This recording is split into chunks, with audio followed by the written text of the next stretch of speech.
So, Shabbat Shalom. As I said, this is an auspicious Shabbat because we are not only starting the book of Deuteronomy, but we are in the Shabbat leading up to the 9th day of Av. We've observed the Rosh Chodesh of Av, and a few weeks ago, the 7th day of Tammuz. This is a period of much darkness and brokenness in our Jewish calendar, where we tell over and over again the flaws and the mistakes of our people. Those moments where tragedy has struck, the destruction of the Second Temple, the destruction of the First Temple, the expulsion from Spain, the failure of the scouts in Shlach Lecha, the failure of the people at the Golden Calf, moment after moment after moment of brokenness. And on this Shabbat, even as we are preparing for the 9th of Av, and I hope you will join me at 7 o'clock on Wednesday to observe the 9th day of Av, that day of brokenness, that day of loss, that day of tragedy, where we stop and remember. On this Shabbat, I share something a little bit different with you. As you saw earlier in the service, I had to pause because, in fact, I had to take the challah out of the oven. The last few months, I've been making challah each Friday afternoon so we would have a fresh loaf. And very often I've been able to share one of the second loaves that I have made with a member of the congregation or somebody, a member of the family or friends. So I had to stop because I had to take the challah out of the oven so we would have one of our chalot here for the end of our service. And it could be viewed, and sometimes, why am I stopping to make challah? And I go back and forth, and one of the things that I realize is it takes about 20 or 30 minutes. By the time I just mix up the dough and you make the dough and it rises and then you braid it and then you let it rise a little longer and you bake it, really doesn't take a lot of my time. It's spread out over a period of time. But something else happens when I am making challah on Friday afternoon. I get a chance to listen and I get a chance to think. There are times where I just need to go through that process of mixing up that dough to think about standing before you, about what I want to share and what I want to teach. There's other times where I just need to listen, whether it's an audiobook or whether it's a podcast, just hearing a little piece of story. I never know when those stories are going to strike me or those stories are going to lift me up or make a connection that I didn't realize I needed. And I share one of those stories, and it's something from ESPN. And I listen to sports podcasts. I listen to family stories like Family Secrets. I listen to Moth. I listen to Gastropod, all kinds of different podcasts. This one is from ESPN, and every day there's an ESPN daily podcast. And usually they're talking about what's happening within this league, what's happening with this player. And a couple of weeks ago, I was listening. And I need to see the title one more time. And it was not a sports story per se. It happened at Goodall Park, which is a baseball field in Sanford, Maine.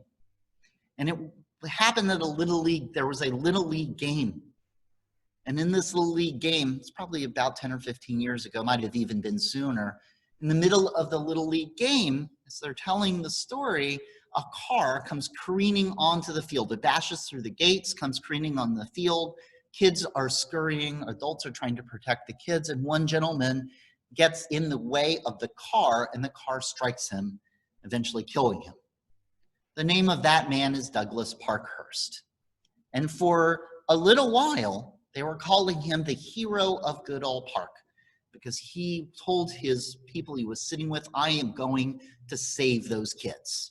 Became a very powerful and meaningful story, as I said, for a short time, until people started to look and see who Douglas Parkhurst was. Apparently, Douglas Parkhurst had quite the backstory. Douglas Parkhurst had lived in an area called Fulton, New York. And many, many years ago, decades before, in Fulton, New York, a woman named Darlie Ashby was walking. She was a teenager.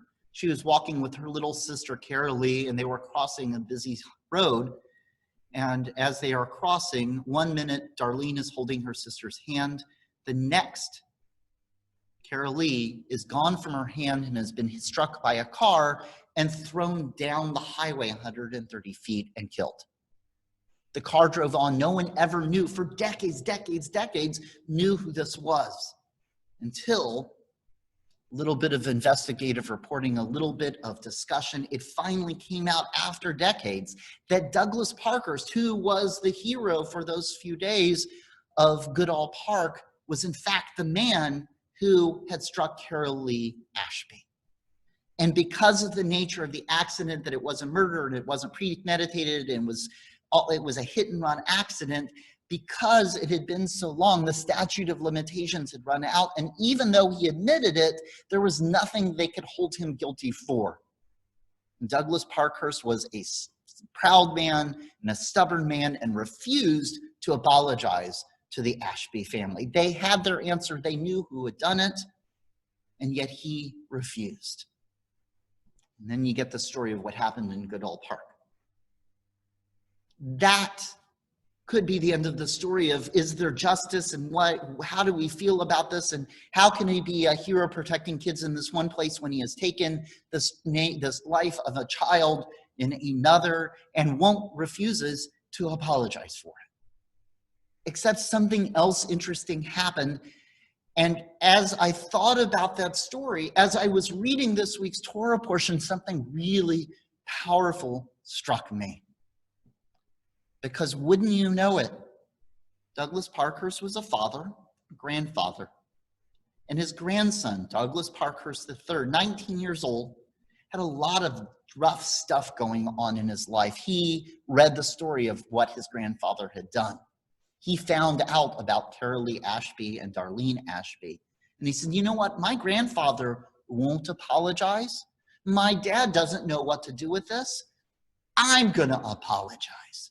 And he reaches out to Darlene. He reaches out to Carol Lee's family.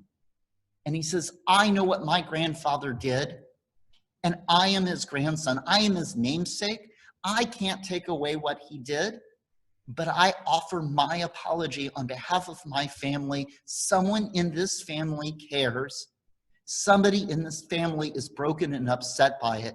And I want to say I'm sorry and put my arms around you and give the love and the care that you need. And it's a beautiful interview. If you get the chance to listen to the podcast, The Hero of Goodall Park, there are pictures, there's an article. It's rather amazing and incredible. And to hear the emotion in Darlene's voice, and to hear what it did for Douglas Parkhurst III of stepping up to take that responsibility generations later. Remember, this happened decades ago, long before he was born, and yet he said, this is my family story, and I need to do an act of tikkun, an act of healing. Now, I share that with you because that's what's happening in this week's Torah portion.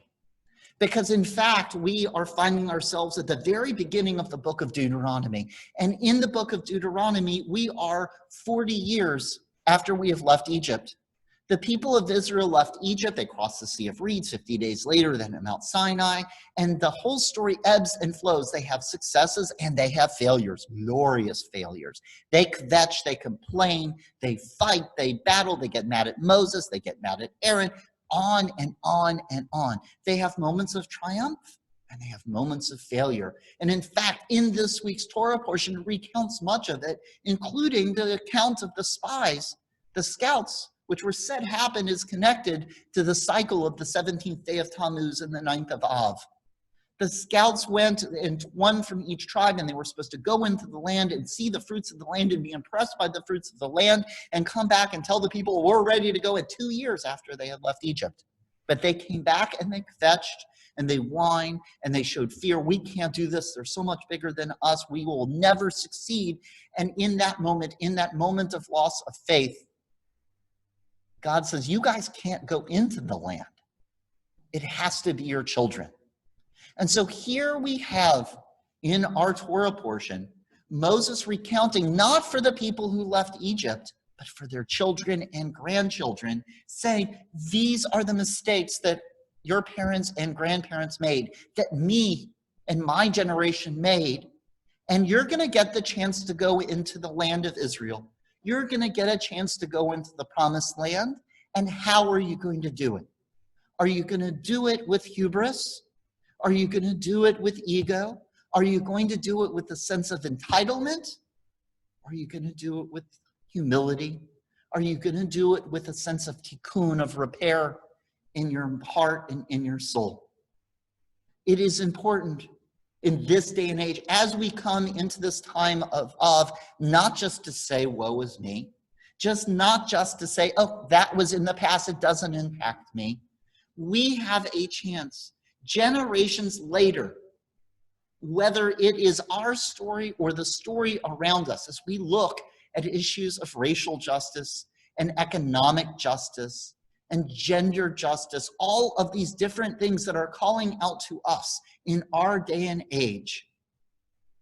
I share that story of Douglas Parkhurst III and Carolee Ashbury. I share that story of Deuteronomy because even now, we have a chance. If we have that chutzpah and we have that humility and we have that sense that if we take some responsibility, if we seek to do repair, if we seek to bring healing, we can make an impact on the brokenness of our world, the brokenness of our past, the brokenness of our present, so we can carry shalom, that hug of Douglas Parkhurst III and Darlene Ashbury, that kind of shalom, where everybody, no matter what has happened, can carry that sense of shalom, wholeness, harmony, and peace, of love and light into our future. Amen. Shabbat shalom.